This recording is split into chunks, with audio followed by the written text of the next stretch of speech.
Hey guys, welcome back to Fire Dragon. We have a tutorial kind of thing here for FortressCraft Evolved. This is a mass storage setup. Not just mass storage, but also the smelting operation and cargo lift all together. You have your cargo lift in the center there, bringing up resources from down below.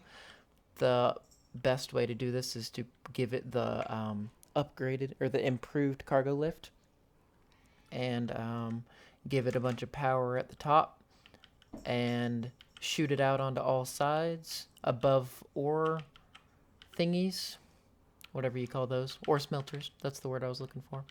Put some power underneath the ore smelters and give it a bunch of hoppers. Have some signs over here so you can just see it. But you're going to make sure that you have all these hoppers in the middle on add and remove, so that way it can be added to from the cargo lift and then removed from. I guess it could be on add only because it's not being removed from. But if you just have the ore smelters directly in front of the add and remove, then it will put the bars back into it. And if you have it on remove only for those hoppers there, it won't go. It'll go into the ore smelter, but it won't take bars or ores from the cargo lift. So anyway, you have to have it this way, sadly. But it's not too much work. Storage hoppers are pretty simple to create. You have the first ones on add and remove to take in the ores. Then it sends it off to the hoppers behind the ore smelters, which need to be on remove only. So it only takes the ores into the smelter, and then it'll send it out to these add only hoppers out in front of it. And then you have a nice little conveyor in the middle leading to these hoppers. And then from there, you have some conveyor filters, advanced conveyor filters, which go by each bar type. So you start off with copper, and then you say not copper on this one. So you put it on copper, and then it inverts it. So that way it sends everything except for copper through, and the copper just goes through to here. Then you have tin, iron, lithium, gold, nickel, and then titanium. Doesn't really need its own because that should be all that is up here. Then you have your extractor thingies, the bulk mass storage stocking port, sending it out into your mass storage blocks, which go in a ring all the way around here. And then you have, oh, sorry, it's on the other side. You have the removers. What are those called? The mass storage outputs. Of which you set to each bar type and individually, because that's what you have to do anyway. But the only thing on this bottom ring should be copper, and then you choose it to do copper, and just be able to pull out copper. And you can put these anywhere along the whole ring, so you can have, however many you want going across, so you can give them out to your automated lines and all that stuff. And that's pretty much all there is to this. You have your big power creator in the middle. You have a nice power buffer, so that way if you ever stop producing power, you still have a long time before your power runs out. Then you have it shooting out into those, which also have their own power collectors, just in case, to make sure there's no power loss. And then it shoots it all down into that middle, into that bottom, and it'll all fill up with power, and it'll also power this controller. I have a bunch of organic storages right below the MK3 storage or MK4 power storage thing. You can choose whatever. You could just do regular power storage for that.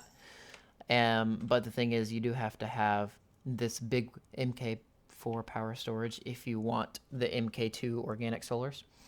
Or you can just use a bunch of these little organic solar panels on top. However you want to do it, whatever resources you have to make it easier. And then I'm going to note that you have, I didn't mess it up. You need to have 2 spots for this conveyor belt out to the hopper, because if you have the hopper in any, well, I guess you only need the one, but if you have the hopper in some and you try to put conveyor belts there, it's going to pull from the hoppers that are right there as well. So like, for example, you put a hopper here, and then you put a conveyor belt there. It's going to take whatever's inside this hopper and put it right back down and make a loop instead of only taking from there. Now, I believe, I haven't tried it, but a fix for that could be the directional storage hopper.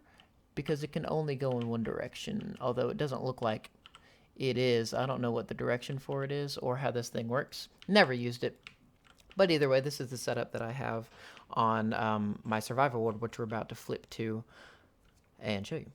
Alright, we are back on my survival world, and this is where I came up with this idea. But we have it in action. I actually have two different versions of the setup, or not different versions, but I have two different cargo lifts, so I have two whole smelter operations. One cargo lift is for the tier 1 ores, and the other cargo lift is for my tier 2 ores. Not quite down to tier 3 yet, but this is it in action. I did mess up a little bit, and I didn't want to have to completely rebuild the whole thing for a third time because I had to the first time. But I do have my ore smelters way up and in one line. This is kind of the compact version, I guess you could call it. But it's very similar. You have the your big MK4 storage up there giving out power to right above the hoppers. And you have the add only below it, so that way it sends the bars across. And this is what I was just talking about. You have your hopper here, and it's gonna take the resources out of it. However, if you have storage left in your mass storage, then these conveyor filters will take it faster than that one will.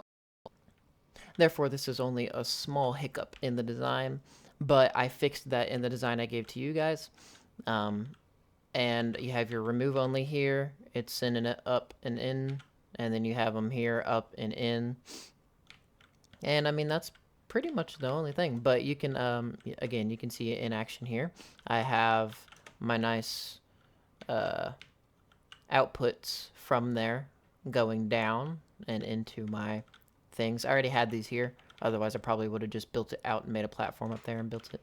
But and if you guys want to see it, this is my laboratory setup, because you have your output going directly into the creators of the thing. Since it needs six plates and 2 PCBs, you got, you know, half that one of the PCB things and 3 stamper plants, each going into their own hopper beside the thing. And then it has its output, and then they each lead into here with logistics hoppers, because you don't need bunches of storage around it, and then a nice thing around it. It's very symmetrical. But point of it was that you can take it out wherever you want, because I have another one up here going to my housing crafters and, you know, all that stuff. I haven't quite finished this other one, but it's going to ring all just like that all the way around here. And it's very infinitely expandable. And you can forget about all the filtering up top and just have it go into one gigantic mass storage, but that poses some problems because it'll just fill up with all gold bars. Now, there is some setting that you can limit how much of a certain item goes into the mass storage, so you can tinker with that if you want to, but I figured this one was the easiest way to separate the storages and not have it clog up. But anyway, that's the end of this tutorial type video. Thank you guys for watching, and I'll see you in the next time.